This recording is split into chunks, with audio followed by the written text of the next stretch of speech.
I'm Adam Sambrook. I'm a career diplomat, and most of my jobs throughout my career have been about policy. That means influencing, and negotiations are one of the ways we influence others and reach agreement. One of the big areas I worked on was climate change. I headed up the Foreign Office's climate strategy team from 2010 to 2012.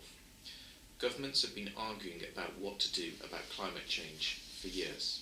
And because efforts to reduce greenhouse gases are complex, touching every aspect of our economies as well as notions of fairness and justice, a complicated forum for negotiation has been set up under the auspices of the UN. Every year there is a climate conference where every country in the world can be represented. These are big events. The one I went to in Cancun in Mexico in 2010 had 15,000 delegates, and negotiators were kept inside a security bubble that was not open to the public. What happened there, the horse trading and compromises that are essential to any negotiation, were important, but they were not the real story. I started to work on climate change in 2010, immediately after the Copenhagen Climate Change Conference. That conference had been a disappointment. Many had hoped that the world leaders would agree a legally binding arrangement to cut carbon emissions and ensure that the world warms by no more than an average 2 degrees Celsius. But that didn't happen. Instead, there was a voluntary pledge which many thought was insufficient to the challenge that we faced. So my challenge was to ensure that the next set of negotiations did not break down any hope for an agreement to take place.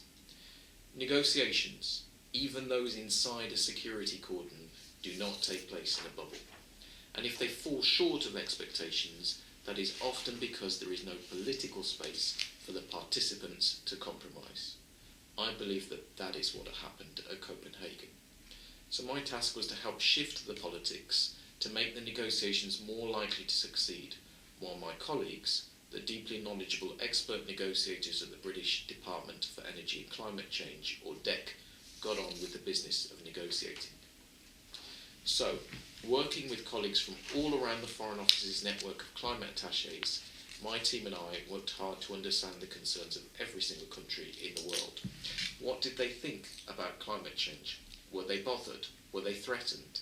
Did climate policy offer them an opportunity? We then worked out where we could build alliances to dispel stereotypes. We strained every muscle to show that your position in the negotiations was not dependent on how advanced your economy was. And we were proud that the UK was at the forefront of investing in green technology and was pushing for high ambition on low carbon. We felt we could offer an example that others might follow. We also thought hard about which arguments might work on those countries and developed campaigns around them. Would we make our pitch around the opportunities available in the low-carbon economy?